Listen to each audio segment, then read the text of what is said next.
Welcome to Film at 50, a podcast that celebrates semi-centennials in the world of cinema. I'm your host, Brian Rowe, and I'm very excited to welcome Ryan DePesa to the podcast today to talk about that. Hello. Yes, hi, Ryan. Welcome. We're talking That Certain Summer today, a 1972 TV movie that premiered on November 1st, 1972 on ABC, the first gay television film to treat homosexuality with some respect and with something we can talk about today on the podcast. How are we doing, Ryan? We're doing great. Definitely, I'm surprised how much I kind of enjoyed this movie for being a 50-year-old TV movie. I was shocked. It's tricky because once in a while on Film at 50, we'll look at a TV movie and the quality of the film is usually less than we get with the theatrical features. Outside of Duel, which we talked about a year ago by Steven Spielberg, which looks incredible. I think part of that is like they've gone back and remastered it, and so it looks really like a theatrical feature. Yeah, this is kind of cheating. But so like the visual look of That Certain Summer is kind of lackluster, but as a story, as performances, and thinking about when this premiered on television, it's kind of incredible to me that this came out in 72. For me, this felt like this would be subject matter you'd see on TV in the 80s, maybe. I was kind of surprised that in 72, this was airing on everyone's television set throughout the country. What do you think? It definitely feels ahead of its time in that way. Like, I don't feel like I grew up seeing a lot of like gay portrayals in TV or movies that are like as sincere or honest as like this one. Yeah, in the 90s, like when I was growing up, in the 90s. Yeah, I feel like in the 90s, like in TV movies and in shows, you get some representation of gay characters that have not aged well today. And for this, a lot of it's very cringe. Yeah, and for this film to come out 50 years ago on television, and I don't think there's anything you could really say about this movie that you're like, ooh, that's aged really bad. I mean, it's obviously they can't be open with each other, but that's the time. This is 72. If they were like kissing and holding hands, why it'd be like, I don't know if that would have been an appropriate representation of the time they were living in, especially with one around his 14-year-old son who isn't even, really aware that his dad is gay. So I felt like they do kind of touch on that a little bit. There is a couple that you see in the park, and they're holding hands briefly, and that's probably pushing the limits of what TV would allow or broadcast television would allow back then. Yeah, did you read a little bit about about what they could and could not show? Like I was kind of laughing about looking at it at all, but I know that even still, I work in television. Or I work in movie marketing right now, and we always run up against certain broadcast networks not allowing certain public displays of affection. Sometimes a woman can't be on top in a sex scene. There's very crazy limitations sometimes that we hit, and that's for marketing. Marketing is sometimes held to a different standard than what goes into a TV show or a movie, but it's still very much an uphill battle as far as anything sexual or affectionate. Yeah, I mean, I do feel like the last decade has been this explosion of much better representation of LGBTQ characters in film and television. Right. But there's still there's still ways to go here. Like there's still a lot we need to still feature, and we want to get more and more people to see these things, and that's what's been so great about these streaming platforms, and people are taking chances now that they didn't in the days when it was just like ABC, CBS, NBC. I could see a lot of people turning on the night movie on November 1st, 72, and they're like, switch over to football. Exactly. This movie is certainly a slow burn. I would love like the first half hour. It's not really clear what the story is. You're just like, okay, this boy's visiting his father, divorced parents. And I mean, I think if you have if you have a keen observation into the characters, you have to even think in 72, okay, what is this other man doing at the house? He wants to impress the boy, and he's making him a birthday cake, even though it's not his birthday. And you're like, huh, Right. It's all so subtle until the son finds a watch that's like Yeah, engraved with his father and his father's lover's name on yeah. it. Do they talk about their relationship or love for each other before he finds the watch? Like I know they talk about it when they're walking through the park. Right. I think no, they just get a little flirtatious when he's playing when Gary Martin Sheen's character is Yeah. playing albums. They Hmm. talk about the music and it Yeah. feels a little romantic, and you can see in the background the boy is getting uncomfortable. So I think that's kind of the stuff that if you're paying attention, you're starting to catch what this movie's about if you didn't know before that. Yeah. And then it gets more explicit when they get to the park, and then later when they find the watch, it all comes out. Yeah. And then we get like the big monologue at the end when he takes his son for a walk outside, which we'll get into. Before we talk more about the movie, I'd love to just hear, since this is the first time you've been on the regular podcast, Ryan, if you go back to the archives to December of 2020, Ryan and I did a bonus episode about miscongeniality, which was so much fun. I think we talked It for was almost great. 2 hours. I could talk for much longer about that one. Yeah, that's the only, I think so. Sandra Bullock's my all-time favorite. I think that's the only time on this podcast in 2 years that I've done like a episode about her. I was just asked about 2 weeks ago to be a guest on a podcast where the host, like they talk about an actor or director for the whole episode, and he asked me who would I want to talk about, and I'm like, Sandra Bullock. And so Easy. we're recording that in the next couple of weeks, and I'm like, oh, this time we're gonna really like dig into her whole career, and that'll be fun. But That's gonna be a long episode.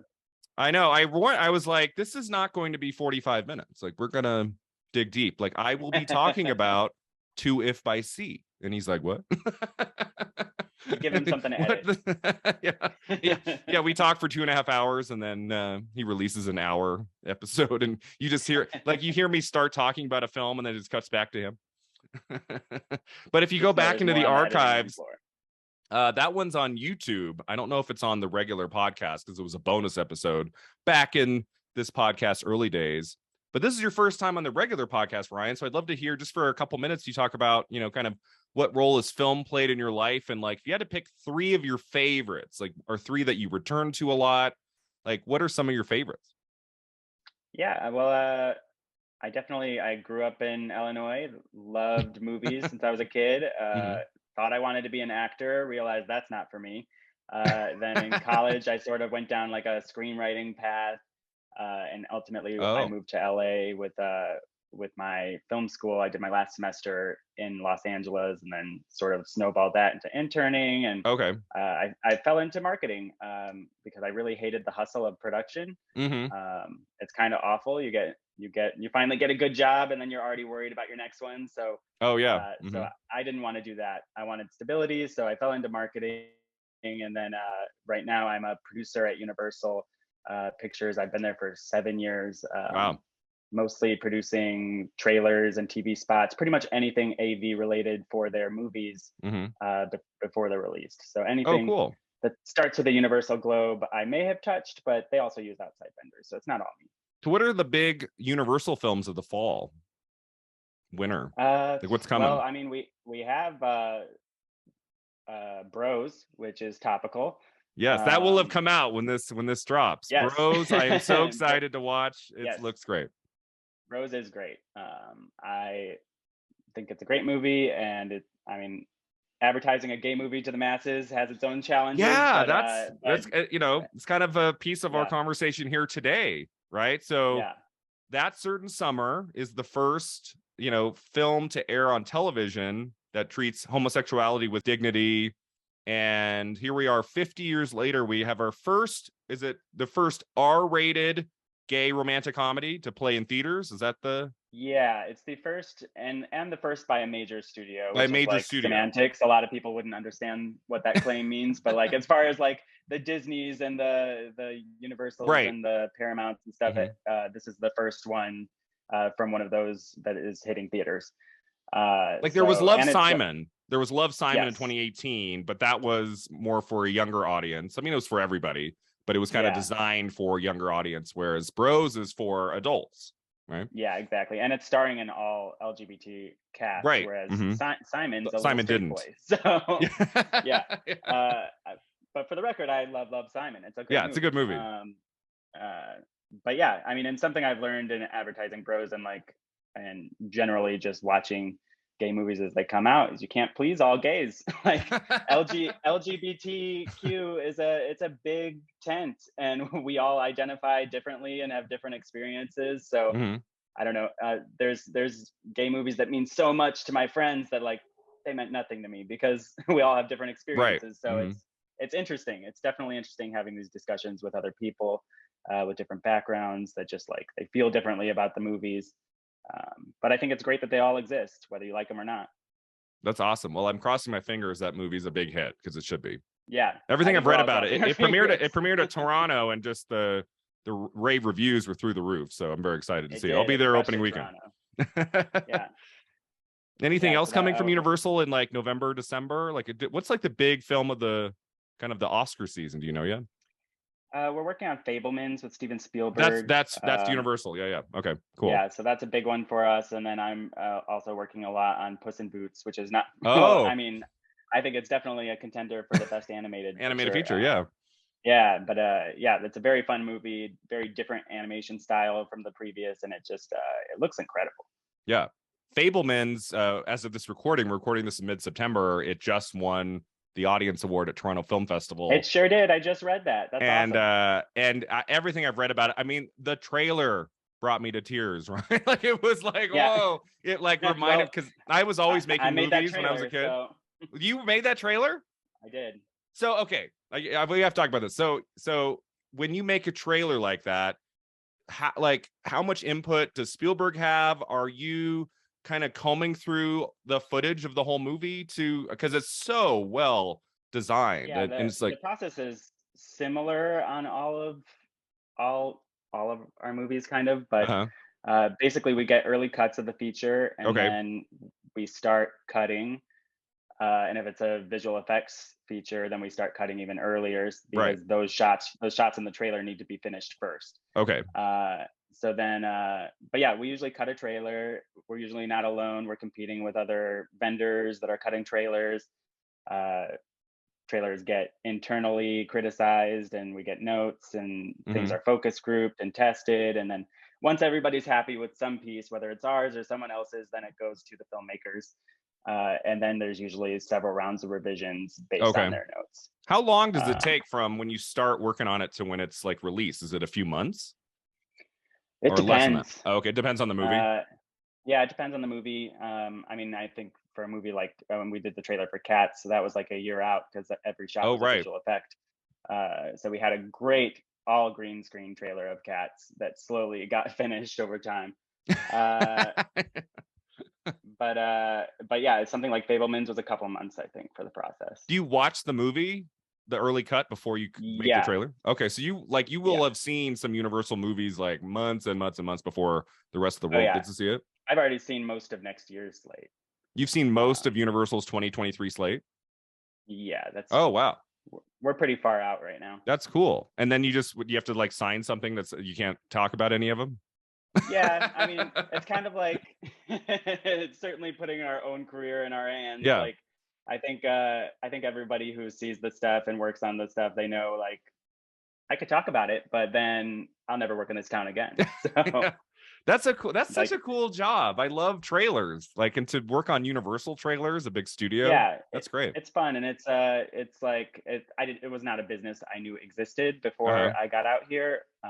And like I said, I studied screenwriting, and what I at least tell myself is that this is just a different form of storytelling. Like, we take the movie, and how do we tell this story in 2.5 minutes or 30 seconds or whatever? Yeah. That's so cool. I feel like the only character I've seen in a movie that has that job is Cameron Diaz in The Holiday. Yes, and it's not that. I wish it was that easy. That's the only time I've seen that job in a movie. That's change great. That font and send it to finish. If only it were that easy. That's awesome. So if there's ever a movie coming out from Universal like a year from now, I won't do it here on the podcast, but maybe like, call you on the phone. I can let you know. Is this movie good? You're like, Brian, it's a year away and I could lose my job. That's so fantastic. So yeah, that must be such a fun job. And then, you're seeing all these early cuts and, working on these trailers, but is it hard to kind of separate yourself from that job to just like going to the movies just in general and seeing something for the first time? And are you kind of looking at it like, how would I cut this into a 2.5 minute trip? Yeah, usually I'm not, because that takes another part of my brain that I usually turn off when I'm watching a movie.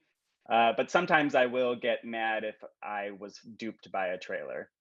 If I'm sitting in a movie and they sold me something else and I believed it, because usually I can see through their lies. But yeah, so if I'm sitting in a movie and I feel like I was sold a bill of goods and I fell for it, even though I play the same cards all the time, then I get a little angry. But aside from that, most of the time I can check out, just enjoy the show. It's tricky, right? Because sometimes I like a trailer that doesn't give away anything. It just kind of teases you. I think Barbarian is a good example of that, which I just saw about a week ago. Like a trailer that it gave you like a little tease, but I like after 20 minutes of the movie, I'm like, I don't know what's going to happen next. Like, I'm just like, exactly. Whereas a trailer that gives you everything. Yeah. But so if you had to pick your favorites of all time, whether they had a good trailer or not, like what would be your favorites? I mean, I think the movie that made me want to work in movies was Titanic. I saw that in 97 when it came out, and I was like, holy crap, like movies can make me cry, they can have me on the edge of my seat, literally all the emotions. So that is still my favorite, although who has 3 hours to watch a movie these days? I was 13 when I saw that. Were you were how old were you in that? I think I was 10. Middle school. 10. Oh, 10. Yeah. What? Yeah. Like I feel like for anyone who saw that movie in the theater from like age like 8 to like 15, 16, it was like a monumental experience. We'd never seen anything quite like that. It was like a ride. It was like, I mean, in the 90s you had like Jurassic Park and Titanic and like Matrix for huge cinematic events. Yeah, Jurassic Park was my big one. I was 8, I think, when that came out, and I saw that, and it was just unbelievable. I was too young for Jurassic Park, but I still obviously love it. It's so good. Yeah. How are you going to celebrate Titanic's 25th anniversary in December? I'm going to see it in theaters in Valentine's Day when it's re-released in 3D. It's being re-released in 3D for Valentine's Day? Yeah. Oh. They are, now that big corporate Disney owns half of it, they're doing a Valentine's money grab internationally, and Paramount is going to release it here. Oh, cool. Because I saw it in 3D. Was it April of 2012 it came out? Yeah, for the 100th anniversary. 100th anniversary Titanic. Yeah. Yeah. So would it be just that again, or are they doing something different? Or they are remastering it into something I don't understand. It'll be more 3D. Yeah, I'm sure they'll just be like, from the guy that just brought you Avatar 2, here is Titanic in the same format. Leo will be walking around the theater. That's what's gonna. I'm ready for it. Yeah, a young Leo, I'll take it. Are we gonna see that in our lifetimes, like where we can just like walk into the movie? Like I hope like we're. That would be too cool. I don't know. I thought we would have that by now. But like where it'd be a little off, it wouldn't be quite, but like you could like interact with the characters and you could be running from the dinos in Jurassic Park. And I feel like when we were kids, like the Jetsons takes place like this year. And we don't have flying cars, so I don't know. I feel like predicting. Yeah. I feel like traditional movies are dead when we get to a point where we're just like walking around a movie, talking to the character. So I was thinking, I was like, are they going to do something for December? And I'm like, wait, no, that's when Avatar 2 comes out. So they're not going to want to compete with that. So that makes sense that they would do Valentine's Day. Yeah, we'll just do it a little late. So Titanic, that's a great one. That's my mom's favorite movie. Oh, is it? Great. Yeah. We saw it together opening day, and we were just in tears at the end. And that was my favorite movie going experience with my mom. That was amazing. That's awesome. Yeah, that's my favorite. And I would say Eternal Sunshine's up there, which is another Kate Winslet. Have you met Kate Winslet? I've never met Kate Winslet. Would you be freaking out? Probably amazing. Yeah, I would freak out. I think Kate Winslet is my Sandra Bullock for sure. I have met Sandra Bullock in person twice, and I was cool as a cucumber. Oddly enough. Really? I don't think I was fine. I'm pretty cool around celebrities, but I don't think I could keep my cool around Kate Winslet. I think it was so out of body that I was just like, I was just calm. I was like, oh, there she is. But Kate Winslet, I've never met. Yeah, I mean, she'd be cool. She doesn't get out of the UK enough. Yeah, but she's great. And maybe, I don't know if I have to pick a third. It's probably a rotating third, but Yeah. I don't know. I love like Pan's Labyrinth. Ooh, that's a good one. Yeah, I saw that at the AFI Film Festival in LA, and I remember Guillermo del Toro introduced it, and I'll never forget what he said. He said, I would rather be living under a bridge and have made this film than to have not made this film." That's amazing. Because he said I don't think he really got paid much for Pan's Labyrinth. It was like a passion project, and he worked 2+ years on it, and I don't think he got made very much money on it, but he was talking about that, and I just remember him saying, like, I don't care, put me under a bridge somewhere, and that's my home, as long as I have directed this movie. And it was so beautiful. Undertaking. Yeah, it's a gorgeous movie. It's a sweet story, and it's one of those movies, like, I'm not crazy about subtitles. That's why I like movies. I don't like to read. Okay. But that's a movie where I kind of forget that I'm reading if I'm watching it. It's just so engrossing, and the story's great, and it just well executed kind of on every level. Yeah, I kind of feel that way about subtitles too, although I have felt if the movie's really compelling, eventually I forget I'm reading anything. Like if I'm into it. Yeah. Like Parasite totally was a great example. I'm like, yes, it was so right. good. Parasite is another one that overcame that hurdle for me. If the movie's boring and I'm reading and I'm like, this is too much work, then I'm sleeping. So. Yeah. But those are great choices. That Certain Summer, back to our movie today. Sorry for our listeners for that little segue, but I wanted to know about this job cutting trailers. That was so cool. I don't know how you would cut a trailer for That Certain Summer. It's really short. It's also, it would be very difficult. There's a lot of scenes with people on phones. I just don't know how. And it's like, how do you? Be very interesting. Like in 72, do you give away what the movie's about? Would that bring in people? Would people be like, oh, I don't know if I want to watch that? Is like I'm curious, like, how do you promote this in a way that gets people to want to watch it, but doesn't give away too much that some people might say, oh, that it's about homosexuality, I'm not watching that.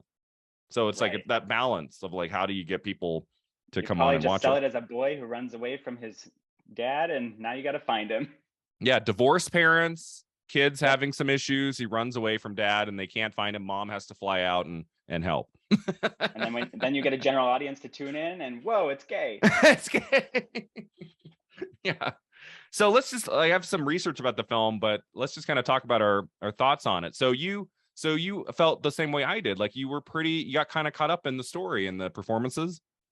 Yeah, I thought it was pretty compelling. I mean, I loved thinking you're watching it through a lens of 2022, and like the fact that it's not stereotypical, it's they're just normal people.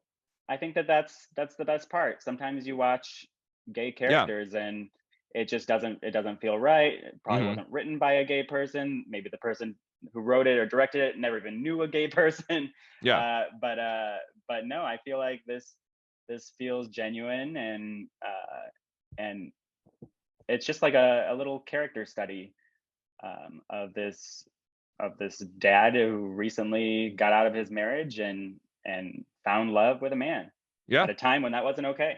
And it's just so matter of fact about it, like the way that they portray that relationship.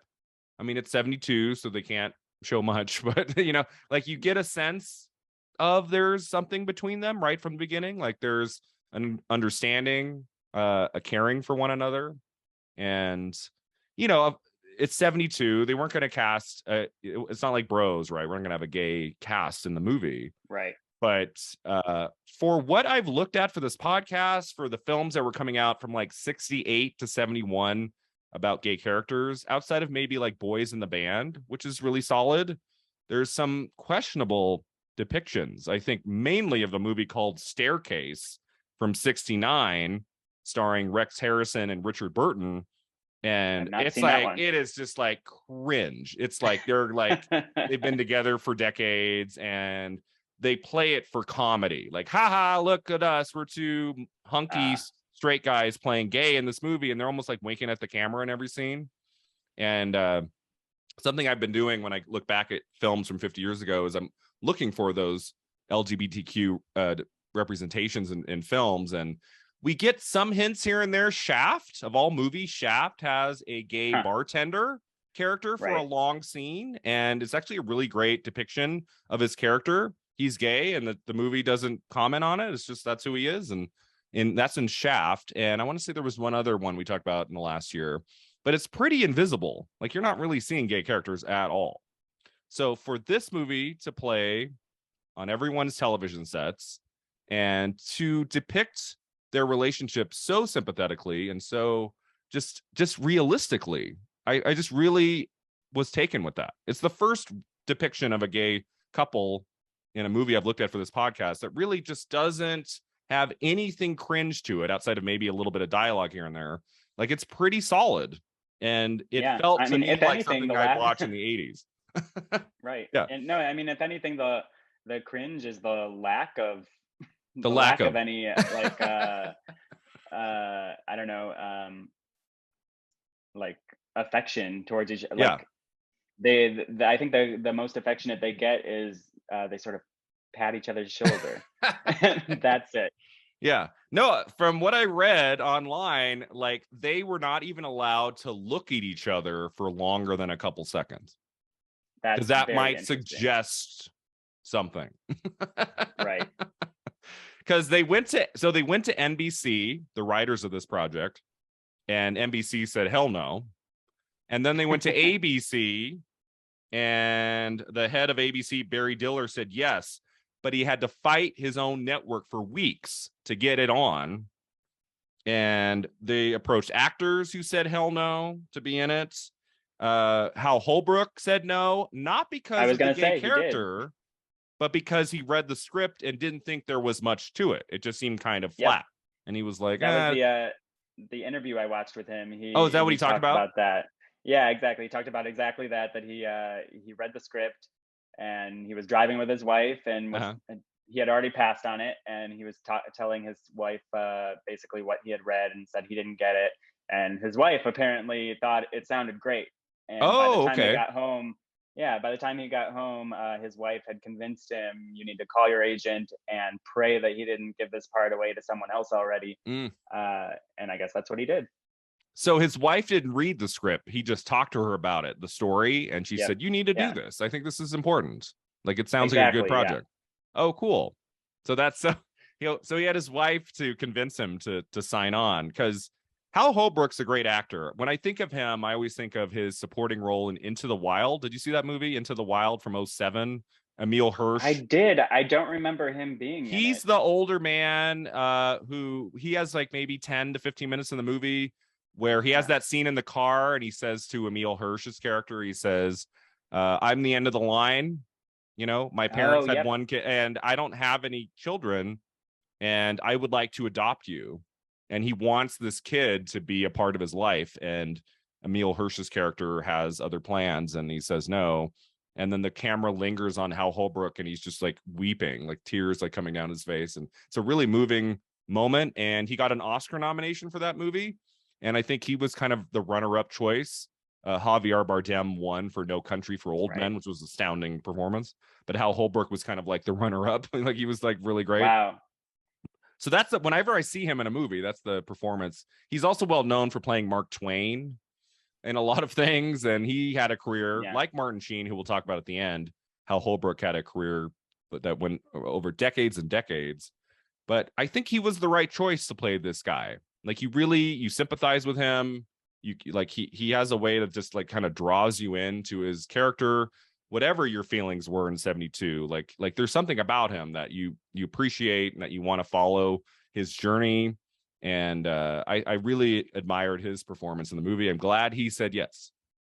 Yeah, I definitely, I buy him as this like conservative father who, I don't know, it definitely feels like he loves this boy, and he's conflicted because he's got this secret that might change that dynamic. Yeah, so his son, his name is Nick, right? Nick is his son. Yes. And he is 14, and his father, played by Hal Holbrook, is Doug. And he has been divorced from his wife for 3 years. So you're expected to believe, like, so the first 11 years of this boy's life, he had a mom and dad. And the entire time, his dad was gay. And from some dialogue we get later in the movie, you get the sense that the wife knew about it. and thought she could change him. Isn't that what she says? Yes. Maybe I can change him. She does say that. Yeah, so exactly. She's aware of this. This is not like when she arrives at the house halfway through. She's not like, what? I think it's interesting. Like this story is like doled out with like little breadcrumbs. There's nothing that like spells it out perfectly, but what you just said is the central story and the conflict. It just like, it is never spelled out that clearly in the movie. Yeah. And I get the sense that if the son had not found the watch, that his father was not going to say anything, right? He was going to kind of keep it to himself. Like, let's wait till he's older. Suspects. Yeah. And he did sort of say exactly that. Like, I'll tell you more when you're older. But I mean, Gary, Martin Sheen's character, insinuates that he's a quote unquote smart boy. Yes. And that like he's catching on. So you should just have this discussion with him. But Hal Holbrook's character is in denial about that. Yeah. There's this amazing scene in the movie where they go to this concert hall, and finally Nick is kind of getting a little bit more feeling more comfortable with Gary, and Gary's like talking about music, and Gary's like, come on, we can like jam at the house, like we can play some music. And in mid-sentence, Nick is like, yes, let's do, and then he stops. Yeah. And he's like, actually, I don't think I want to anymore. And you get the sense there. Into it, and then he remembered you're gay. Yeah. You get the sense he knows at that point. He's like, there's something going on with this guy and my dad, and I don't, let me just hang out with my dad. He doesn't exactly. Yeah. But then they find the son finds this watch. It says like with love, right? That Hal Holbrook takes off to do CPR on a fish or something. That's right. It's a very interesting plot point. And you don't see the CPR on the fish. He just sort of reaches into a tank and then does it, and then sounds like he's a hero, and then the watch is found. Yeah. So the big conflict is like the son finds this watch, and then he runs away and calls the mom. The mom takes a quick flight out to San Francisco, and the boy's from LA, right? And then the dad lives in San Francisco. That's the vibe I got. I think it's a quick flight. Los Angeles. She's there fast. It is a very quick flight. Yeah, and he just has a ticket that he hasn't redeemed yet. So I don't know how airplane travel used to work, but it doesn't work that way anymore. Based on the films I've watched in the 70s and 80s, you got a meal with every flight. You did a flight from San Francisco to LA, and you got a full course meal. Yeah, so airline travel has only regressed over the years. Now you fly across the country and you're lucky to get chips. Yeah. But so she arrives. I mean, the movie is comprised of at least 5 like really good, interesting scenes, like well written, well acted. I love the scene. Let's talk about Martin Sheen for a little bit. Like Martin Sheen, I think, is really great in this movie. Also treats his character with respect. He's not winking at the like he is like just treating this as a guy who happens to be gay. And there's that great scene at that breakfast table where he's staying with this couple, and the guy and the man's like, I've always believed that live the life you want to live, and I'm not going to judge you. Mm-hmm. But it doesn't quite go the great. Like eventually, Gary kind of says, "Hey, you're patronizing me. Like, just stop it." The way that scene plays out is realistic, and it's like a good back and forth. It's obviously still very relevant today. And I think Gary, Martin Sheen's character, he has a great line about how he's if he's not facing bigotry or whatever, he's facing patronizing liberals. Yeah, exactly. Yeah. And I thought that was interesting, and obviously it's still relevant. I think a lot of gay people run into that still. Yeah. Oh yeah. Still to this. I mean, it took me back to like my first year out of the closet when I had people in my family always saying, "So do you have a new friend yet?" That kind of thing. Yeah. And I feel like that's what they say in this movie. They call them friends. You have a friend? Yeah. Yeah, he seems like a nice friend. I don't have a friend yet. Maybe next year. That's what my grandparents would say. Friend. I'm like, okay. But when they're that old, you don't want to correct them. Yeah. You're like, exactly. But so that scene's really great, and I love how Martin Sheen, he's just, he's handsome and he's got a job, and He's smoking, and he's just like, He yeah, is no. smoking like a chimney. It can't be healthy. Yeah. Yeah, that's something you don't see in movies now, really. You don't see smoking a whole lot Yeah, and anymore. And they kind of joke about it too, that he's under a pack a day. I was like, wow, that's right. He says, like, this character, he I'm didn't make committed it. to less than 1 pack a day. Yeah, Hey, that's something better than, 3. it's true. He's moving in the right direction. So I wanted to find, like, what was, like, where was Sheen in his career at this point? Like, he had been doing a lot of work, mostly on TV, I want to say. Like, we are still years away from his breakthrough performances in 1973's Badlands by Terrence Malick and 1979's Apocalypse Now. But if you look at Martin Sheen's IMDb, it is insane. It is. It's like I did scroll through, and it 60 seems like he never years of stopped just working. like 60 years. I don't know if there's a year without a credit of some kind. It's just like, I think a lot of I don't think episodic. there's a year without 10 credits.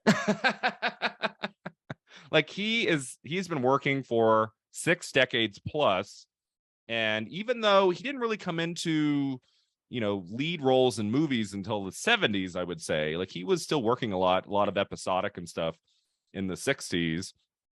So in 2007, he was asked about the film. He said, I thought it was wonderful. There was a great deal of freedom in it because it wasn't about advocating a lifestyle or a sexuality.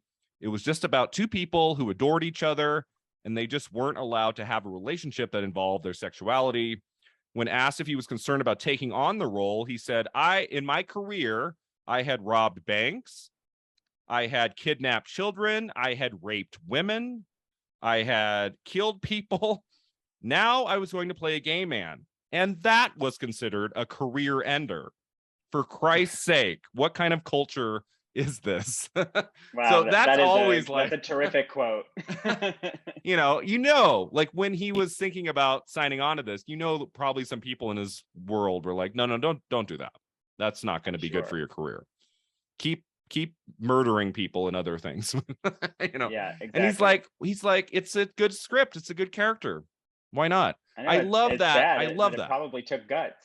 I'm sure Yeah. it took guts to take that role, but it seems like also he doesn't say no. If you look at his IMDb, he also doesn't say no. Yes. There are some he actors. was already on this when Hal Holbrook signed on. That was part of it. Also, he told his wife that Martin Sheen was the other. Oh, he had been cast first. Okay. Yes. So if I should have asked him to be on our podcast today, maybe he would have said yes. Yeah, he probably would. No, I'm sure he's filming a movie. He's probably filming something. But yeah, he's really great in this too. And like, it kind of works. His relationship with Holbrook, you believe it. Like, it feels like, one's older than the other, but they both have their careers and they both clearly respect each other. And it's I feel like it would have been hard in 72 as the casting director. Like, okay, who do I cast to be a believable gay couple in this movie? But the way they play it is just realistic. There's nothing about either of them that they're like overplaying it or trying to be gay. That I think would have sunk this movie. I agree. I'm sure a lot of people watch this movie, and with how uninformed they were then, they probably thought it was a terrible portrayal of gays, just because it's not fitting the stereotype they're used to seeing. Right. But watching it today, it feels still very relevant and accurate. Mm-hmm. And I do think there was some courage on behalf of those 2 actors to do it. Like, I feel like a lot of people would have said no. Cliff Robertson, who had just won an Oscar for Charlie a few years before, he was the uncle in the first Spider-Man with Tobey Maguire. Yep. He was approached about it, and he said, "I'd rather play Hitler." That's what he said. Wow. And I'm like, I don't know who wrote that quote down. Like, just for posterity, let's write this quote down just in case. Yeah. Let's keep that one. You could see a lot of like well-known actors in that of that day. Like, no, I'm not doing that. So the fact I think Heath Ledger and Jake Gyllenhaal faced similar backlash when they originally like signed on to play Brokeback Mountain. Yeah. That's like 40 years after this. Yeah, so that is, let's see, that's 33 years after this. So that's 05. Yeah, that's crazy. And yeah, I've made a video about Jake Gyllenhaal for my YouTube channel recently, and I found an interview where he was talking about Like a lot of people were like, you don't want to, this is career suicide. You don't want to play a gay man in this movie. Yeah. And he said, it's the best script I've ever read. And it's being directed by Ang Lee. I'm making it. I'm doing it. Like it wasn't even a question. Yeah, So, it clearly was not a bad choice for him. Yeah, and that's to date, crazily, still his only Oscar nomination for Jake Gyllenhaal, which kind of is insane to me. But so yeah, I really liked them in this movie. I thought the son, the actor there, was good. He was the only one who won the Emmy Award. Did you look up? It got 7 Primetime Emmy Award nominations, including like the best TV movie, and got lots of acting nominations. That's impressive. Scott Jacoby, he won Outstanding Single Performance by an Actor in a Supporting Role in a Drama for his role of the son.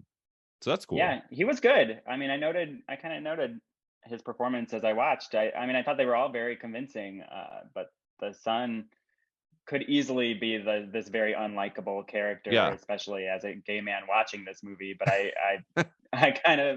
I understood his conflicts, and I thought he was still very likable. Yeah, he could have been insufferable. Yeah, definitely. But instead, he just goes on this little joyride. Yeah, he just wants to ride the streetcars. Yeah, he's just like tooling around town by himself. And I love towards the end when they're just sitting. Don't they have like some food on the table, and the 3 adults are sitting there, and the mom's like, should we call the police? I'm like, yes. I think in 2022, I don't think they'd be sitting around a table at 9 o'clock at night. Like, well, our son ran away this morning. We'll just wait. Maybe he'll show up tomorrow. We'll deal with that tomorrow. Like today's parents, it would have been like minute 6. They'd be like on the phone with the cop. Yeah. No, she takes her time. She flies to New York. I mean, it's all so different. When she says goodbye to her son at the airport, she says like, call me in a day or two. Like, yeah, it's all just the communication is few and far between. And then we get a great scene with the mom and with Gary when she shows up at the house. And I was like waiting for that scene. I was like, okay, we got to get a scene with those two. That'd be interesting. That scene was great. And that's one of the, would you say that's one of the 3 best scenes in the movie, I think. Just like, definitely. Because she could have played it really like evil, like evil character, but she's doesn't. Like, she's coming at it from her perspective. She says some questionable things, but she's not demonizing him or anything. She's just still trying to figure this out. And it like I felt like in 72 that could have been really cringeworthy. They at some point Gary says, if I were a woman, this would all be acceptable. And I think her response is so good. She says, if you were a woman, I'd know how to compete with you. I'd know how to compete with you. That was such a good line. Yeah. I thought that was so good. And it made me like understand her character so much better. Like, it made her character sympathetic and not just like she's the bad guy or something. It's everybody is kind of in this unfortunate situation, and it's really a product of the times more than anyone's fault. Yeah, no, that's another character. Could have been a one-dimensional villain. She just like bursts into the house and starts screaming at the guy and get out of here, you sicko. And I mean, we get a couple scenes later, right? Isn't she like scooping like dinner onto their plates and stuff? And no, she's like pouring coffee or tea. Yeah, she's pouring coffee because I think it's established her ex-husband, Hal Holbrook's character, doesn't know how to make it. Yeah, but he's learning. Yeah, what is that woman who's kind of flirtatious with Doug? Oh my God, it's so funny. She's like, my ex-husband, he couldn't like make a chair, like he couldn't like build anything. And she clearly wants him. Flirtatious. Yeah, she wants him. She's forward. She wants Hal Holbrook's character bad. Yeah. And he knows it. And I don't know if he thinks he's flirting back or not. It's certainly innocent, but he like gives her this what is it? Like a corned beef and onion sandwich. A sandwich. Well, that looks really terrible. And she takes a bite. She's like, mmm. Yeah, she's like, it's delicious. I want to marry you. Yeah. And then she gets a call from Gary, right? And she's like, oh, someone's on the phone for you. And this is like while she's being flirtatious with him. And on the drive home, the son's like, so you ever gonna get married again, Dad? And he's like, I don't think so, son. And it's kind of like, Yeah. it's almost like the son is kind of pushing dad and, hey, you should maybe like go see that Yeah. woman. She seems nice. The son has already met Gary at that point, and he's like, I'd rather have you with this woman than with Gary. Yeah, which is understandable for a 14-year-old in 1972. And even, Yeah. I was thinking about it, like, and this has played a part in some other films and things. Even today, if you think about like growing up with two parents and you're 10, 11, 12 years old and they get a divorce, and then a couple years later, dad's gay and he's living with a man. I think in 2022, that would be hard for a kid, So yeah, the fact that he's not a monster in this 72 movie is, I think, really surprising and great. He's troubled with it, but he's not turning his dad into some sort of villain. Yeah. And at the end, he's still, I think they part ways on a bad note. But, right. But the mom's character just sort of tells Hal on the way out, give him some time, he'll be okay. Like, I think you're left with hope, even though it's kind of sad. Yeah, so let's talk about the ending, the last like 5 to 10 minutes. So the son gets back, and Gary says, I'll let you guys be. You need to have a talk. Let me leave. And he says, and Nick says no. Or I'm sorry, Doug says no, you're staying. And he's like, what? Yeah. But then I was like, okay, we're going to get it. We're going to get the 4 at a table. It's going to be the last 10 minutes they're going to talk about it. But the dad takes his son outside. And that's like where the big monologue is, is that the first time in the movie we hear the word homosexuality? Like he says the word. I think so. Yeah, you're right. I didn't really clock that, but I think that is the first and only time. Yeah. He says, he says, you know what a homosexual is, son. And doesn't the son say like, I think so. Yeah. Or like, or I think he says, I don't want to talk about it, or like something a little dismissive.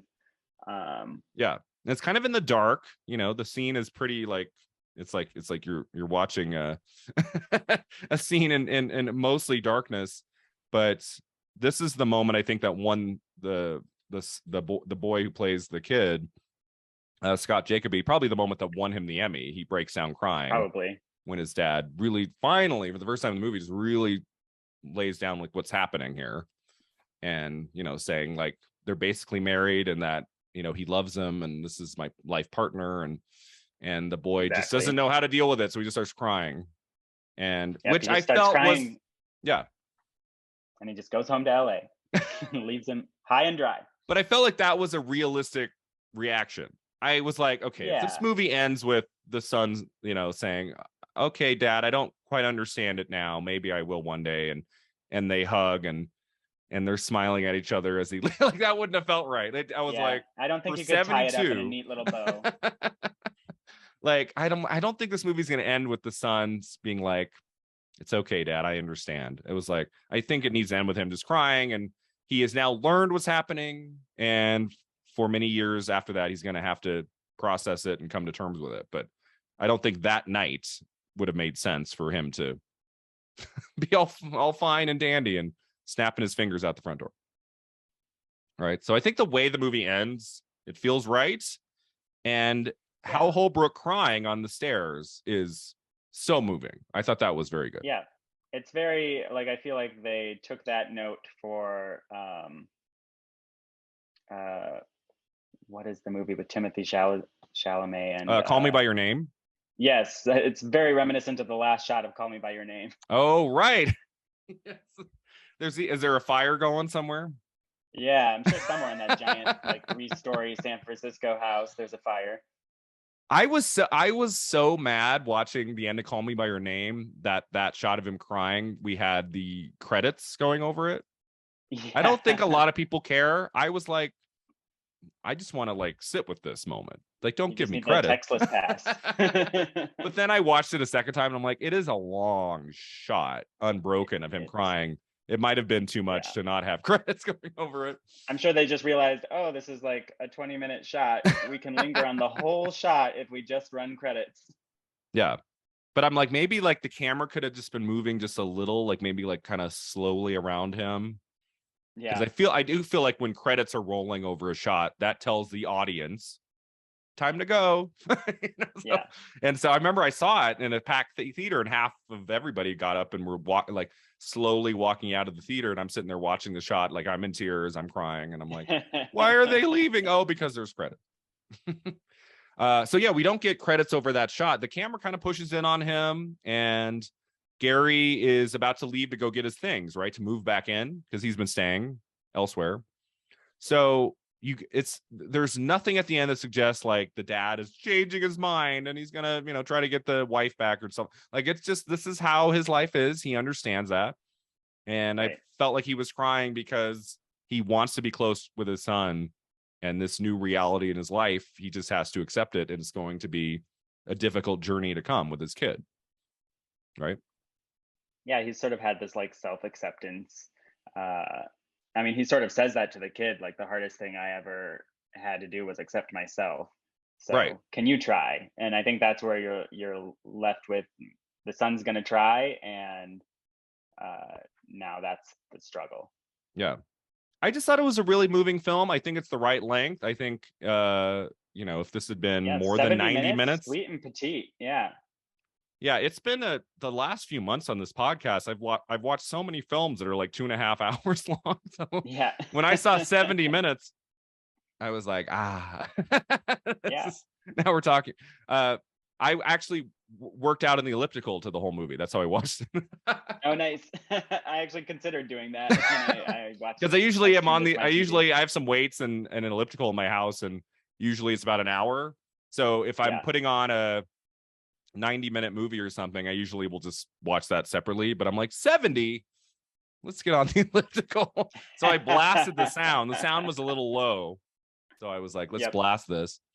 And it didn't, the movie doesn't, it's a 50-year-old TV movie, like visually it doesn't look great. Like on the screen. There were the version I watched, there were like 5 parts of the movie where all of a sudden it got really bad, like really grainy for a minute, and then it came back, and I went, okay.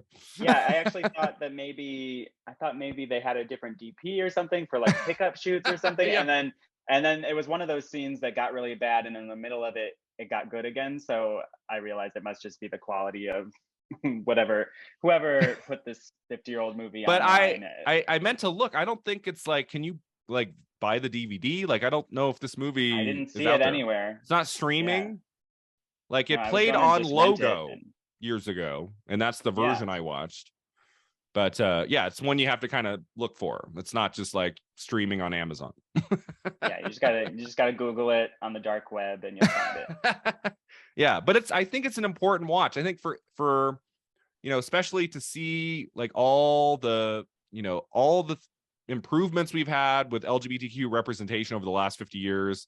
I feel like a lot of people would assume in the 70s there wasn't much. And here's an example of something that aired on television 50 years ago that is not cringeworthy today. You can watch this today and enjoy the film and not feel sick to your stomach for having watched it. Like, it's good. Nope. It's very well done. There's nothing extraordinary about the cinematography or the editing or the directing or and you could tell like the writing of it. They probably the people at ABC had their pen out, and they were like slowly reading through the script, just making sure, right, that there's nothing that we can't show on TV. And that's, as you said before, right, there's a lot of restraints in this movie. I mean, and I'm sure there was more back then. So like they could not, I was waiting. I was like, come on, give us a kiss. And it's like, no, that's not gonna happen. Yeah, I don't think that was okay. I thought in the bathroom, remember the son finds something in the bathroom. Dad's like, don't go through my stuff. I'm like, if this was made, cream. Yeah. I'm like, if this movie was made today, he would have found something else in that bathroom. For sure. Yeah. I was like, he finds shaving cream and he's like, Dad, you use an electric razor. Why is this here? Yeah. I was like, that was the one scene. I'm like, that would be updated today. But I want to mention who wrote it. Richard Levinson and William Link wrote the teleplay for this movie. And it was directed by Lamont Johnson. So this was the first television movie to depict a stable same-sex couple. It was the first TV movie to depict a gay parent. This was the first one. Wow.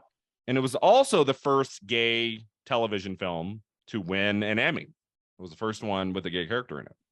That's pretty cool. I feel like throughout the 70s, I feel like gay representation is more in like episodic TV. Like we see a character come into a sitcom here and there.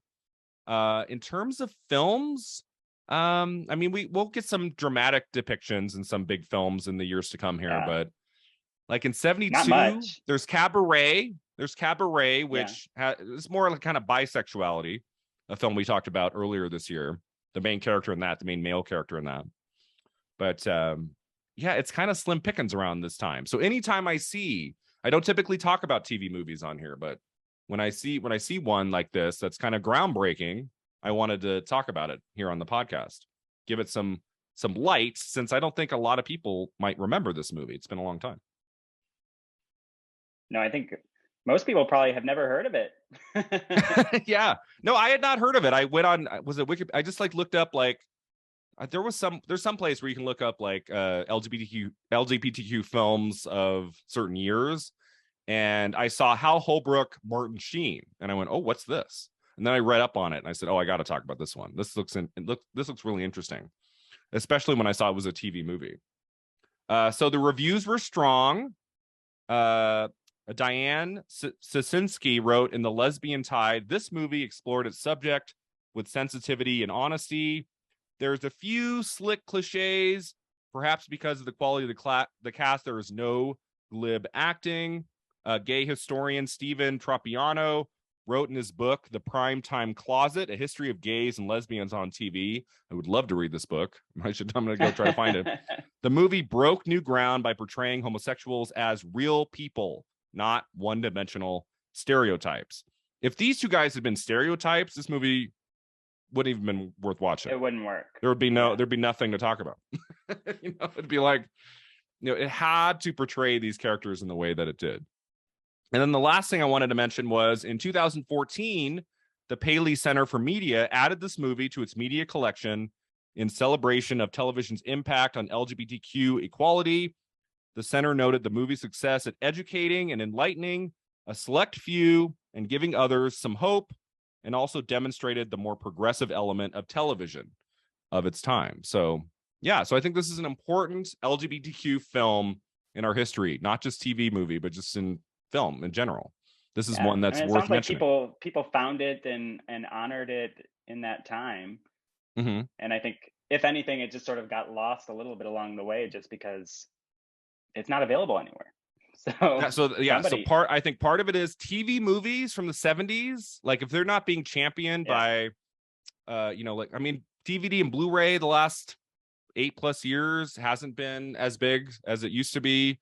And I mean, can you think of another 1970s TV movie you've watched? No.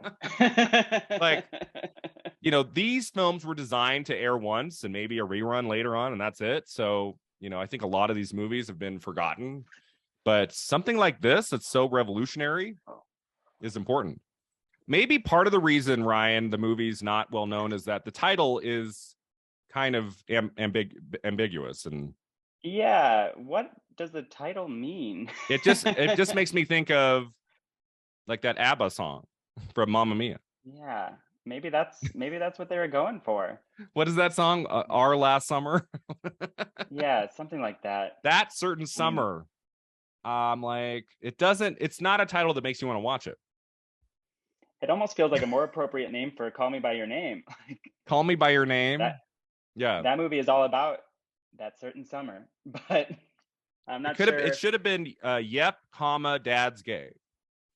Yeah, and it's not even like that would be more accurate. It's not about a season. It's not like this kid spends like 2 days with dad. It's not a summer. It's not like, I've looked at a couple films for this podcast where it's about like a coming of age of a kid over the entirety of a summer. But this Summer of 42, I think the name of that movie was. We talked about that last year. This isn't really about his summer. It's just during summer break he goes, and you're right, it's like 2 or 3 days. It's not long. Yeah, no, he like gets up there, and then I think they have the one day where they have the party. They have the day where they listen to music together and bake the cake, and then the day where he runs away from home. Yeah, so like 3 days. Maybe it should have been that certain summer parentheses when I found out dad was gay. Yeah. I don't know.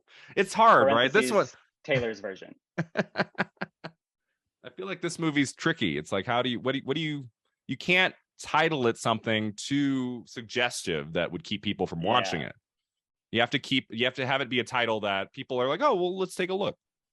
It makes you wonder if maybe it was a full feature-length script and maybe it got dialed down for TV into this quick little 70-minute digestible movie. But maybe it started as something bigger and the title never changed with the story or something. Well, like Duel by Spielberg, which aired in November of 71, was a TV movie, and that was about 71 minutes. And then it was so good that there was interest from the European market to play it in theaters. So Spielberg went back and added about 15 more minutes of footage to make it a feature, because 70 minutes is too short to play in theaters. Yeah. But it sounds like 70 minutes was like the sweet spot, though, for TV movies. But so I'm assuming this was a 90-minute airing that they put 19 minutes of ads on. I don't know. I'm like, that seems kind of short for a TV movie. You think it'd be 2 hours with commercials? They could make like a 90 to 100 minutes and then have the rest of it be commercials. But I don't know. I mean, outside of them, adding more about the relationship, which I wanted to know more. I wanted those two guys to be together more in the movie. That would have been my extra 20 minutes. They're actually apart a good amount. Yeah. Like a lot of the great scenes we've talked about, it's not with the two of them. It's pairings with other people and one of them. Yeah, like their best like kind of long scene is when they're walking through the park, right? And the boy runs off and they're talking, and that's where you get a sense of their feelings about their relationship. They ask about holding hands, and he said, well, if you were with a woman, really talk. Yeah. So there's that. But yeah, I if there's one thing lacking, I think there's that. There's a controversial line I read about when he's talking to his son at the end. The line, "If I had a choice, it isn't something I'd pick for myself," was a line that ABC demanded be inserted into the teleplay. That was not a part of the scene. ABC said you have to include that line. You have to include that line, and you can't let the two men look at each other for more than a couple seconds. Wow. Yeah. They were very assertive. I mean, they were so brave for showing this. I don't think that line is that controversial. No, I've had people say that to relatable. Me. Yeah. Yeah, I mean, it's like, if given two choices, would you pick the easy one or the hard one? Yeah. So I understand the line. I also understand why some people would be offended, but I feel like it's something like my closeted self would have said. Mm-hmm. Yeah, I think when you're closeted and maybe you have family who are just not on that train, and you're like, I think I want to say I felt that way in high school. I would be like, why can't I just, I went out with some girls and I'm like, not really happy this here. Conversation has kind of faded away from, like, it was a bigger conversation that you chose this lifestyle. Like, the idea of choice and being gay was a big part of the zeitgeist for a long time. And that it was a choice. A lot of people thought it was a choice, and they didn't necessarily mean harm by thinking that, but that was what they thought because they didn't know enough gay people. And I think that statement, that dialogue line, is kind of just an honest reaction to that idea. Yeah, so I didn't find it controversial, really. I mean, I had members of my family who thought it was a choice until they really got to understand it through me. So I was like, no, it's not. It's just, this is how I was born. And so, Born this way. But I mean, I don't think it's controversial to have that line in there. It's not. I feel like it could have been much worse. It doesn't bother me. He could have been like, he could have been shaking his son like, I pray every day that I wake up straight. I mean, it could have been worse, right? Yes, it could have been much worse. I don't really find that line too cringy. I think it, again, sort of feels like an honest response to the times. Yeah, but as a movie, I enjoyed it. I was into it the whole time. I loved the performances, and it's not homework. You're writing a research essay about the history of gay cinema. It's not I think of this more than a homework assignment. Like, I feel like it's just a good movie. Like, it's worth a watch. Yeah. If you have seen Hal Holbrook and Martin Sheen and other things, and you like them, like, it's worth a look. Kind of hard to find. Yeah. But check it out. Yeah, it is hard to find, but if you do find it, it's an interesting watch, and it's short, So love that. You're not risking too much of your life watching this thing, and seeing them both that young and playing these characters, I thought that alone was interesting enough to hold my attention for the 70 minutes. Absolutely. Very good. All right, that takes us to our final two segments, Ryan. The first one's the Divine Double Feature. What's a modern film you would pair with That Certain Summer? Like, it's only 70 minutes. If you wanted to see kind of like an evolution of some of its topics, of its, the gay representation, like what's something you would look at in the last 20 years that kind of takes us into the future, but has similarities? Well, if I'm doing a double feature with That Certain Summer, I wanted to pick a movie that has much more production value, so that you can you can get a little more bang for your buck, but see the same themes explored. So I'm going to go with my favorite movie from this year, which is Everything Everywhere All at Once. Oh, okay. Very nice. It explores an LGBT child and the bumpy relationship with her mom, and it does it with a multiverse. So it's great. Yeah, that's awesome. Yeah, that movie is just that just keeps plugging along, man. I mean, when it opened in April, there was some talk of Oscar and stuff, and I'm like, it's April. I don't think that's, but I know it's April still hanging on. Really like traction. It's still getting. I'm reading stuff on Twitter to this day that's like Michelle Yeoh is the front runner to win Best Actress at the Oscars, and I'm like, whoa, okay. I mean, I don't know if I'd go that far. I am polling for her to get nominated because she's never been nominated before. I would love to see her get nominated at least. She deserves it, and that movie would be awesome. Certainly a challenging movie, and she just carries it and crushes it. And I love the daughter's performance too, and I know LGBT themes, especially in like the immigrant community, it's a harder topic. So seeing that relationship sort of evolve and them coming to accept each other, I think through that insane journey that they go on is really interesting, and kind of polar opposites from That Certain Summer as far as the way the story is told. But I think the themes have a lot of overlap. Yeah, no, that's a great choice. So I went with one that's very similar in its storyline. Have you seen Beginners from 2011, which won Christopher Plummer won the Oscar for Best Supporting Actor. Oh. So Ewan McGregor is the main character. He's the son. And how did I miss this? So you got to see this movie. It's really great. It's from Mike Mills. Mike Mills, who also directed 20th Century Women with Annette Bening, which is really good too. He makes like character studies, and they have elements of humor and drama. And so the story is, so his dad is 80 or something, and his mom dies. And then the dad comes out of the closet at like 80 and says, wow. I've been gay my whole life, but I loved your mother. So I never acted on it. I never did anything. I just stayed with your mom for decades. And now she's gone. So I want to live my authentic self and be a gay man. And so it's kind of like Ewan McGregor is coming to terms with his 80-year-old father now as a gay person dating men.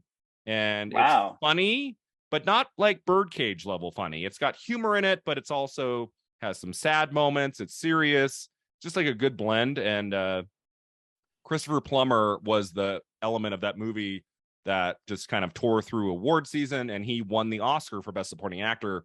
And that was his only win ever for an Oscar, and it's a great one. It's one of my favorite that's awesome. wins of that decade. And it's a great LGBTQ film, and Ewan McGregor's really good in it, and it's got a great cast and very well written and directed. I really like that one, and it's got a similar story.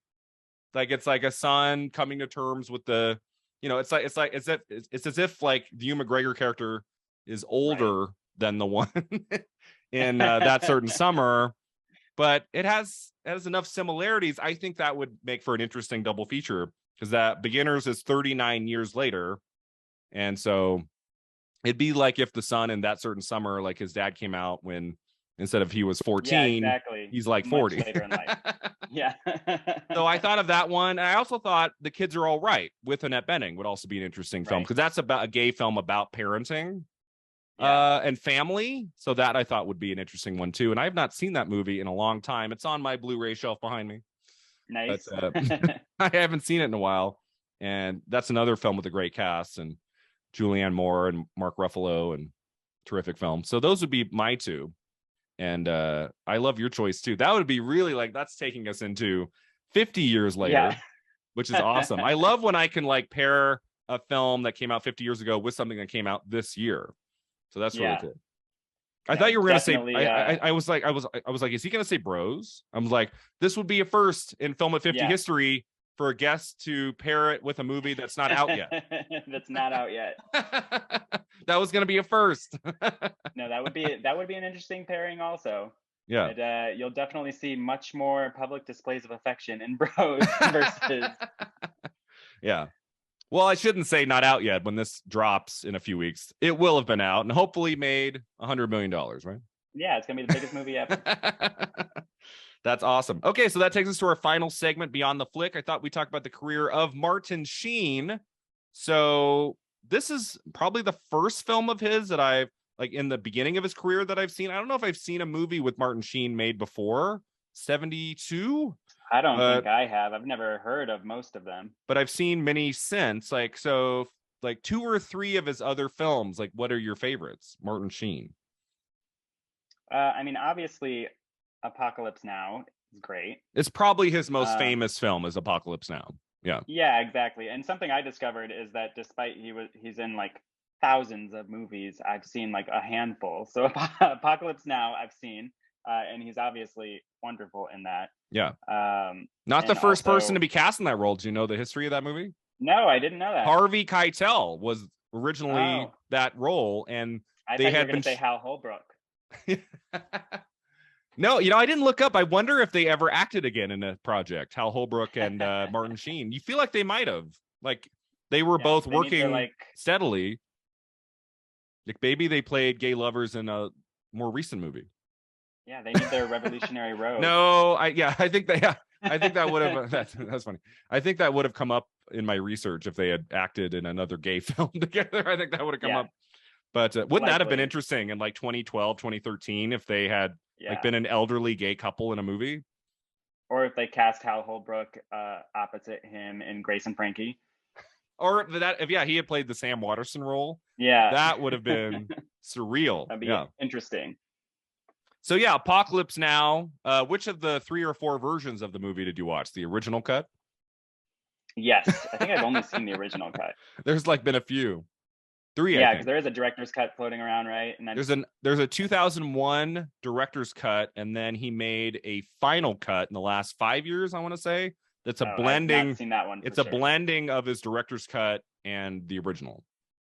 Which I'm not crazy about filmmakers going back and meddling if it was good as is before, but I get it. Yeah, I'm still happy that Steven Spielberg, when he made that special edition in 2002 with the bad CG, that right after he just kind of like did away with that, and anytime that movie's released now, it's just the original cut.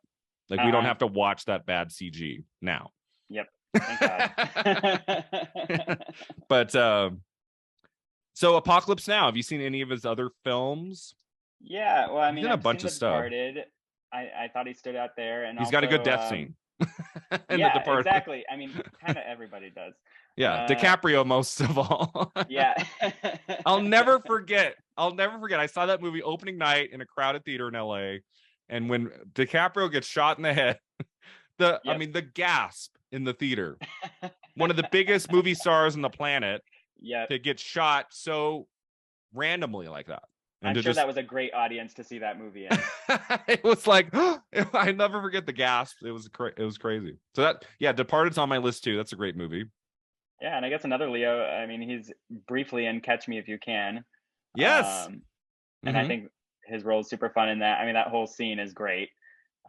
Is he the father of Amy Adams in that? Who is he the father of? Okay. Yeah. So he's like this rich Southern father, and of course Steven Spielberg directs it so well, and there's money flying everywhere. I don't know. That movie's just really fun, and that's a great scene where a lot of things sort of converge. And it's I don't know. It's a small role, but it stands out. Yeah, Catch Me If You Can is one of the great Spielberg movies that just aren't talked about that much. Like it's kind of I totally agree. I feel like that movie should be more in the conversation of the great Spielberg movies. It never is, but if it's really fun and it's got an amazing cast, beautifully shot. One of my favorite scores by John Williams for a Spielberg movie. The score is so good. That jazzy score is unbelievable. I love it. Yeah. And it came out the same year as Minority Report. Like he made those two movies back to back. Like it's just amazing. Those were the same year? That's nuts. Minority Report was June of 2002 and Catch Me If You Can was December of 2002. Wow. The way he could just like bang those out, man. Yeah. And still is. He's in his mid 70s, West Side Story, less than a year later, The Fabelmans. He's just such an inspiration. I would just be enjoying my money on a beach somewhere, but good for him. Yeah, I love directors and actors who could retire. And they just keep making, as long as they're making good stuff. If they're cranking out crap, that's not good. But if they're giving us great stuff, still go for it. Yeah, I love it. Just keep going. We'll take it. So that's a good one. Anything else you've seen? What are your favorite roles? So 2 of the 3 on my top 3 are The Departed and Apocalypse Now. In my runners up, he is deliciously evil in The Dead Zone from 1983, based on the Stephen King novel, directed by David Cronenberg. Christopher Walken is the lead of that movie, and I love Christopher Walken. Martin Sheen plays like kind of a version of Donald Trump before we get to Donald Trump, of this guy just, money hungry, power, and will go to any length to have power, kind of a corrupt political figure. And it's just really it kind of gives us a little bit of a preview of what's to come. But when Stephen King wrote that book, he never thought it would actually kind of come to reality. And Martin Sheen is really great in that movie. Wall Street, have you seen Wall Street? He acts with his son in that movie. Yeah, that's true. I forgot about that one. And that's obviously the movie's most well known for winning Michael Douglas the Oscar. Yeah. But it's an Oliver Stone film. That amazing run of films Oliver Stone had from like 86 to like 91. Like he was just cranking out these great movies, winning Oscars. And Charlie Sheen is kind of the protege in that. And he acts in the film alongside Martin Sheen. There's a great joke in Hot Shots Part 2 with Martin Sheen and Charlie Sheen. That's pretty great. And then The American President. I don't know if everyone remembers that Martin Sheen is in that movie with Michael Douglas before he's on The West Wing. And I totally forgot he's in that movie. Yeah, he's not, obviously the president is Michael Douglas, but Martin Sheen is like part of his cabinet. And that's one of my favorite political movies ever. Like I love that movie. I really love like a political kind of romantic drama. It's like almost unheard of in movies, and this just works. It all works beautifully in that. And that's written by Aaron Sorkin, who would go on to write The West Wing and do a lot of great stuff. So I love him in that. My other one in my top 3 would be Badlands by Terrence Malick. Have you seen that? It's from 1973. I actually have not seen Badlands, and that's it's Sissy Spacek is the other. Again and again. Yeah, so we'll get to that one next year, and it's like Terrence Malick before he became, like the director we all know, who's just like really overly ambitious, and Tree of Life and even Days of Heaven from 1978. Badlands is more of a traditional narrative, but just done beautifully, great performances, and it's Martin Sheen and a young Sissy Spacek, and they're great together, beautifully shot. Yeah, if you're reading about Martin Sheen, the Badlands comes up over and over and over again, and it is a movie I have not seen, but I feel like I have to. It was one of those that I've been meaning to watch forever, and then I think it showed up on the Criterion channel, which I have, and I'm like, tonight's the night. I think it's short. I think it's like 90 minutes. Like it's short. Oh, perfect. So, which I don't know, as I get older, the shorter the movie, the happier. Yeah, I think the pandemic just crushed my attention span. So 90 minutes and under, that's perfect. I'm all for long movies, but you have to earn it with me. Like Titanic would not work at 2 hours. It has to be its length. Some movies have to be long. Like I just watched The Woman King, which is 2.5 hours, and I loved every minute of it. Oh, really? So, yeah, I've heard great things. I need to see that. Oh, it's spectacular. And I walked in hearing good things, but I was really just compelled all the way through. and it felt like it was 90 minutes when it ended. I went, oh, that's 2.5 hours. Yeah, I love that. A good movie should not feel its length. Yeah. But so Badlands is also good. And then we have to, before we wrap up here, mention Grace and Frankie, which is one of my favorite Netflix shows. It was sad to see it end, but I mean, what is Jane Fonda, 86? Yeah, 85? and now she's battling cancer. Her chemistry with Lily Tomlin on that show was great. But so one good. of my favorite things about that 7-season, was it 7? I think 7-season show. Every season was 13 episodes. So it was a lot. I really love the depiction of the Sam Waterston and Martin Sheen relationship in that. Like, it was always like story B, and there would be some episodes where you wouldn't see him much, but like the way that relationship progressed over 7 seasons, I thought was really well done. And it's not the kind of relationship you see very much. They're so cute. You don't see a lot of straight older couples displayed in cinema or TV, let alone an older gay couple. Yeah. So I think, seeing them together and just being so real about all of their issues and as they age, different issues, health battles and things you saw on the show. Yeah. And just, their love for each other. It always felt so real. Obviously, it's all, you want to see those characters played by gay characters. I don't know if we'll ever be there. That's what I'm excited about Bros, but it's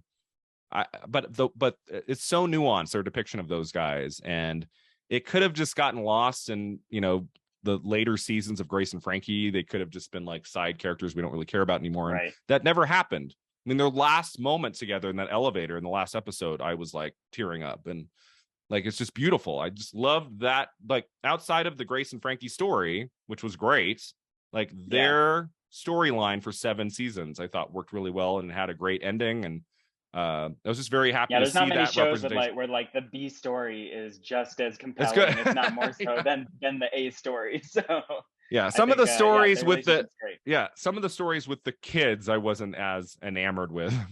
Yeah, I agree. The kids are sort of a distraction or comic relief sometimes. But it's interesting, and it does parallel that certain summer at points. Especially just the inciting incident of the show of leaving each other for a man. That's very much what happened in the prologue of that certain summer that we didn't see.